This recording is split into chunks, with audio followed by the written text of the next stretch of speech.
পোলা এক মায়ের খুব ভালোবাসে, দুনিয়ায় আর কিছু চাই নয় মায়া ছাড়া। আচ্ছা, কিন্তু মায়া পোলাটারে পছন্দ করে না। ওপো অনেক চেষ্টার পর মায়া সে পোলাটারে কইল যে ঠিক আছে, হ্যাঁ আমি তোমারে ভালোবাসতে পারি, হ্যাঁ আমার একটা জিনিস এনে দিতে হবে। কি রে?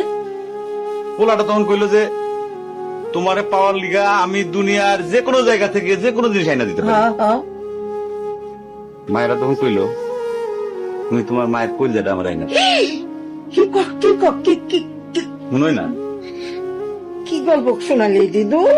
পোলা তখন দৌড়াইতে দৌড়াইতে তার মায়ের কাছে গেল, হ্যাঁ মারে যা কইল হ্যাঁ মা আমি একটা মায়ের ভালোবাসছি, আমি তারে ছাড়া বাঁচুন, হ্যাঁ কিন্তু ওই মায়া আমার একটা জিনিস নিয়ে যাইতে কইছে, সেটা হলো তোমার কলিজা।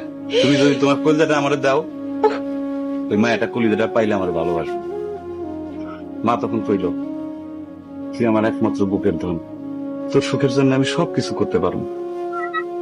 পরে মা বুকটা ফাইরা কলিজাটা বাইর করে পোলার হাতে দিল। আরে মা, পোলাটা কলিজাটা হাতে পাইয়া যে কি খুশি, মা দৌড়াইতেছে দৌড়াইতেছে দৌড়াইতেছে দৌড়াইতে দৌড়াইতে হঠাৎ রাস্তার মধ্যে উষ্টা খাইয়া পড়ে গেছে। হাতের কলিজাটা হাতের থেকে সুইটা রাস্তার মধ্যে পড়ছে।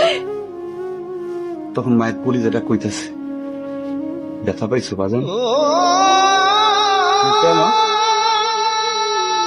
কোন মায়া যদি এইরকম কয়, সেই মায়ের আমি, আমার মনে হয় জগতের সব মায়ে একরকম, মা আমি পারো না, মা আমি তোমার ছাড়া আমি থাকতে পারবো না, মা।